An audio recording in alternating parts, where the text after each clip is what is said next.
அடுத்து மும்பையிலிருந்து வந்திருக்கக்கூடிய மும்பை யாதவ மகாசபையின் தலைவர் அருமையண்ணன் லக்ஷ்மணன் யாதவ் அவர்கள்.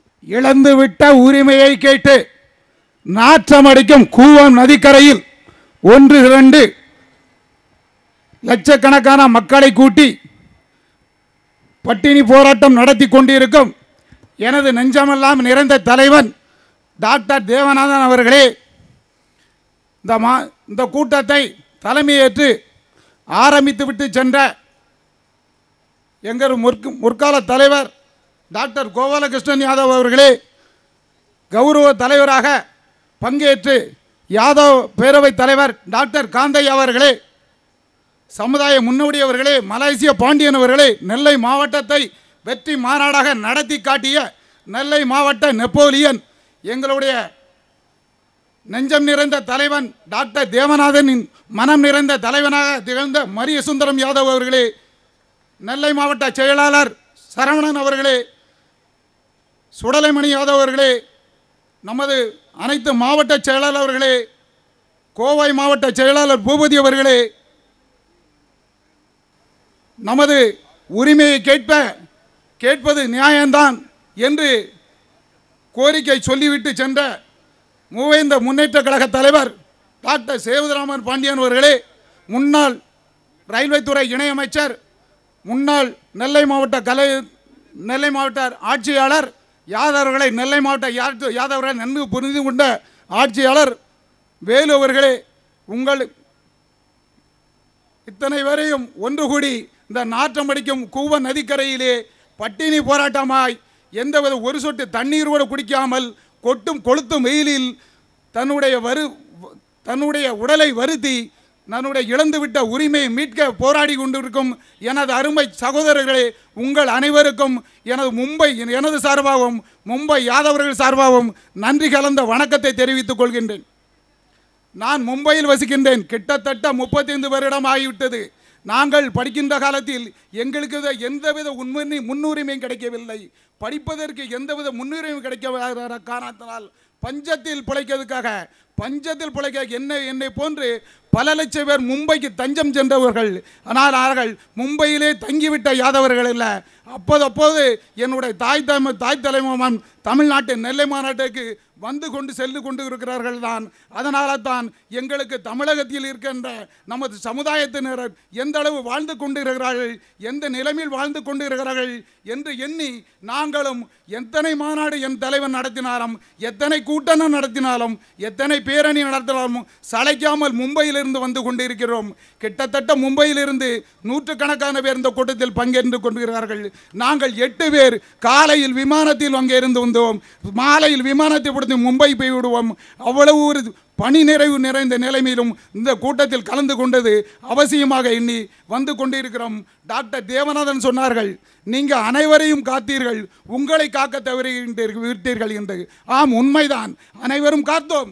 எங்களுடைய வாழ்வாதார அடிப்படையிலேயே ஆரம்பத்திலேயே சத்து நிறைந்த பாலை அடுத்தவருக்கு கொடுத்தோம், மோரை அடுத்தவருக்கு கொடுத்தோம், தயிரை அடுத்தவருக்கு கொடுத்தோம், நெய்யை அடுத்தவருக்கு கொடுத்தோம். நான் மட்டும் அந்த சாதத்தின் தண்ணீரை மட்டுமே குடித்து உயிர் வாழ்ந்து இருக்கிறோம். ஆக அடுத்தவரை வைக்கிறது தான் நம்ம காத்திருந்தோம். நம்மளை நாம் காத்துக்கொள்ள தவறிவிட்டோம். அதே போல் தேர்தல் வருகின்ற நேரத்திலே தன்னுடைய வாக்குகளை அடுத்தவருக்கு போட்டு நம்ம பழக்கப்பட்டு விட்டோம். நமக்கு போட மறந்து விட்டோம். இந்த தவறு நடந்து விட்டது. இதை நம்ம மட்டுமல்ல, அடுத்த சமுதாய தலைவர்களும் சுட்டி காட்டுகிறார்கள். இனிமேலாவது உணர்ந்து கொள்ளுங்கள், இனிமேலாவது உணர்ந்து செயல்படுங்கள். வருகின்ற தேர்தலிலே நமது ஓட்டு நமக்குத்தான், நாம் அடுத்தவருக்கு கிடையாது என்ற ஒரு நிலைமை உருவாக வேண்டும். அதற்கு அத்தனை பேரும் உறுதுணையாக இருக்க வேண்டும். இந்த வறுத்தெடுக்கும் கொளுத்தும் வெயிலிலே தன்னுடைய உடலை வறுத்து இத்தனை பேர் இங்கே கொளுத்தும் வெயிலை தண்ணி கூட குடிக்காமல் தன் உயிரை தியாகம் செய்த முன் வந்து விட்டார்கள். இந்த போராட்டம் தலைவர் தேவநாதன் மும்பைக்கு வரும்போதெல்லாம் மிகப்பெரிய கூட்டம் நடத்துவோம். அப்போதான் சொல்லுவேன், தலைவா, நம் தலைவர்கள் தனித்தனியாக பிரிந்து கிடக்கிறார்களே, அத்தனை பேரும் ஒன்று சேருங்கள் அப்படி என்று சொல்லுவேன். தலைவரும் சொல்லுவார், கண்டிப்பாக தருணம் வரும், எல்லாரும் ஒன்று சேருவார்கள் என்று சொன்னார்கள். அந்த எண்ணம் இந்த பட்டினி போராட்ட கூட்ட மேடையிலே என மனம் நிறைந்து விட்டது. டாக்டர் காந்தையா அவர்களும் டாக்டர் கோபாலகிருஷ்ணன் அவர்களும் மலேசிய பாண்டியன் போன்ற தலைவர்களும் அனைவரும் என் தலைவன், என் நெஞ்சந்திருந்த தலைவன் டாக்டர் தேவநாதருடன் தோளோடு தோள் சேர்ந்து இந்த மேடையில் அமர்ந்துள்ளது எனக்கு கண்கொள்ளா காட்சியாக இருக்கிறது. இது மீண்டும் தொடர வேண்டும், இதேபோல் தொடர்ந்து வெற்றி வாய்களை சூட வேண்டும் என்று கேட்டுக்கொள்கிறேன். அதுக்கு அடுத்தபடியாக இதுவரைக்கும் அடுத்த சமுதாய தலைவர்கள், அடுத்த கட்சி தலைவர்கள், முக்கியமான பிரமுகர்கள் நம்மளை வாழ்த்தி நம்மளுடைய கோரிக்கை நியாயமானது, இது நிறைவேற்றப்பட வேண்டியது தனது கருத்தை சொல்லிவிட்டு சென்றவர்கள். நாம் உண்ணாவிரதம் இருந்து கிட்டத்தட்ட ஒரு 5 மணி நேரம் ஆகிவிட்டது. இதுவரைக்கும் எந்த அரசாங்க அதிகாரிகளும் நம்மளை தேடி வந்தோ, நம்மளுடைய தலைவரை தேடி வந்தோ, உங்களுடைய கருத்தை என்ன, உங்களுடைய நிறைவேற்றத்துக்கு நான் ஆவணை செய்கிறேன், எந்தவித உத்தரவாதம் கொடுக்க வரவில்லை.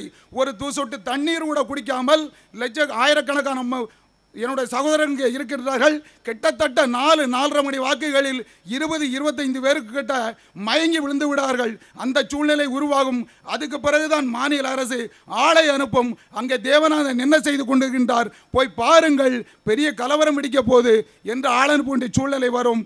அதுக்காக நம்ம அவர்களை எதிர்பார்த்திருக்கிறோம். அதுக்காக நம்ம தமிழ்நாடு அரசுக்கு எந்த மிரட்டல் துணியும் கொடுக்கவில்லை. அவர்களுடைய கோரிக்கை விடுக்கிறோம். நம்மளுக்கு போராட்ட ஒரு சில நண்பர்கள் சொன்னார்கள், நம் காந்திய வழி சென்றது போதும், போராட்ட வழி வேண்டும் என்று. என்னுடைய கருத்தை சொல்கிறேன்.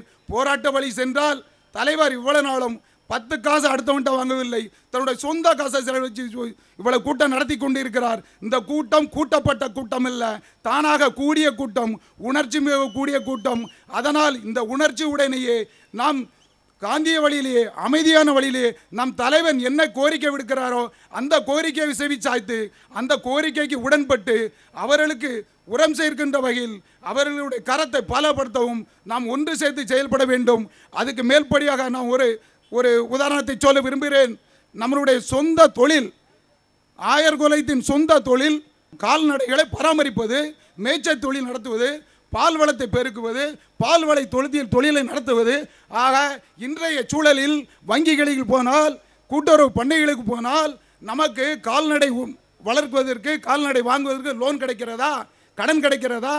அடுத்த சில சமுதாயத்திற்கு தள்ளுபடியோடு சேர்ந்து, மானியத்தோடு சேர்ந்து கடன் வழங்கப்படுகிறது. மாடு வளர்க்க வேண்டியது யாருடைய தொழில்? நமக்கு அந்த சலுகை கிடைக்கவில்லை, அரசாங்கம் கண்டுகொள்ளவில்லை. அரசாங்கம் மொத்தத்தில் இந்த யாதவ மக்களை ஒரு மனுஷர்களாக நினைக்கவில்லை, இவர்களும் கால்நடைதான் என்ற முடிவு செய்து விட்டால் போல் தெரிகிறது. ஆக தமிழக அரசு இலவச பரிசுகளை கொடுத்தார்கள், இலவசம் ஆடு மாடுகளை கொடுத்தார்கள், இலவசமாக கிரைண்டர் மிக்சிகளை கொடுத்தார்கள். கிரைண்டர் மிக்சி எங்களுக்கு தேவையில்லை, மின்விசிறி தேவையில்லை. ஆடு மாடு கொடுத்தீர்களே, யாருக்கு கொடுத்தீர்கள்? அதற்கான வளர்க்கிறதுக்கு உரிமையான சொந்தக்காரர்கள் யார்? இந்த யாதவ சமுதாயத்தை சேர்ந்தவர்களுக்கு கொடுக்குமாறு என் தலைவன் கோரிக்கை விடுத்தானே. அரசு ஆட்சியாளர்கள் செவிமடுத்தீர்களா, கேட்டீர்களா? அந்த கோரிக்கை என்னவென்று விசாரித்தீர்களா? ஆக முதல்வர் அவர்களே, உங்களுக்கு நானும் மும்பை யாதவர் சார்பாக ஒரு கோரிக்கை விடுகிறேன். நீங்கள் ஆடு மாடு வளர்த்தீர்களே, அந்த ஆடு மாடு வளர்த்தவர்களிடம் இன்று அந்த ஆடு மாடு இருக்கிறதா என்று விசாரித்து பாருங்கள். உங்கள் உளவு முறையமாக 10% பேர் ஆடு மாடு வைத்திருக்க மாட்டார்கள், வித்து காசாகி விட்டார்கள். ஆக அவருக்கு வளர்க்க தெரியாதவர்களுக்கு தான் நீங்கள் ஆடு மாடு கொடுத்தீர்கள், வளர்க்கக்கூடிய யாதவர்களுக்கு நீங்கள் கொடுக்கவில்லை. ஆகவே நீங்களும் உங்கள் உளவுத்துறை விசாரியுங்கள், அடுத்த செய்வதை சரியாக செய்யுங்கள். எங்களுடைய பட்டியலும் போட்டானம் தொடரும். இது எங்களுடைய அனைத்து தரவும் சேர்ந்து எடுக்கின்ற முதல் போராட்டம். இந்த போராட்டம் முதல் போராட்டம், நம் கடைசி போராட்டம் இல்லை. இதுதான் ஆரம்பம், இது அல்ல, இனிமேல் தான் தொடரும். இந்த தொடருக்கு அத்தனைக்கும் மும்பை யாதவர்கள் என்றும் ஆதரவளிப்பு, எப்பவும் பங்கேற்று வருவார்கள் என்று கூறிக்கொண்டு வாய்ப்புக்கு நன்றி கூறி விடைபெறுகிறேன். நன்றி, வணக்கம்.